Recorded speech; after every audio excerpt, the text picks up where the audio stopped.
put.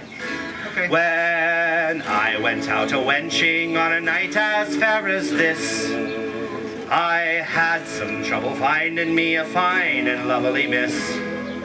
I went into a tavern and I spied there in a chair a lady I would have to say was quite beyond compare.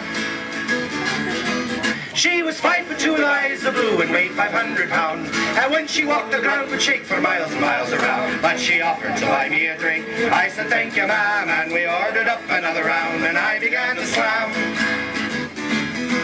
Well, we talked about the weather, we talked about her folks. I told her lovely stories and she told me dirty jokes. We laughed and laughed and laughed some more. It was nice, but had me thinking that it would be much nicer still if we continued drinking. She was 5'2" with eyes of blue and weighed 310. She seemed to be getting smaller, so I blinked and looked again. But she offered to buy me a drink. I said thank you ma'am, and we ordered up another round, and I began to slam.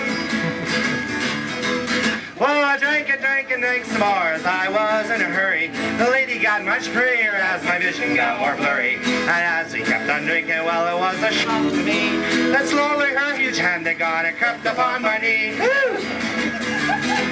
She was 5'2" eyes of blue and weighed 183. And the more I had to drink, you know, the better she looked to me. But she offered to buy me a drink. I said thank you ma'am, and we ordered up another round, and I began to slam.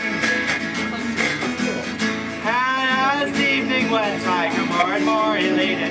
That generally comes quite easy when you're that intoxicated. She charmed me with her whaley wiles, made me want to cry, as the hand that had been on my knee crept up to my thigh. Ah! She was 5'2" eyes of blood, of course, I'll say. Just like there were 5 of her, but all of them were pretty. And she offered to buy me a drink, and I said thank you ma'am, and we ordered up another round, and I began to slam. I didn't want to leave the bar. I think that I was carried. Yes. I don't recall too much at all, except that now we're married. But it was a beautiful ceremony. You ask me how I like the life. How do you like the life? Oh, come on, 3rd graders could do better than that. Oh, your mic is cutting out. You ask me how I like the life.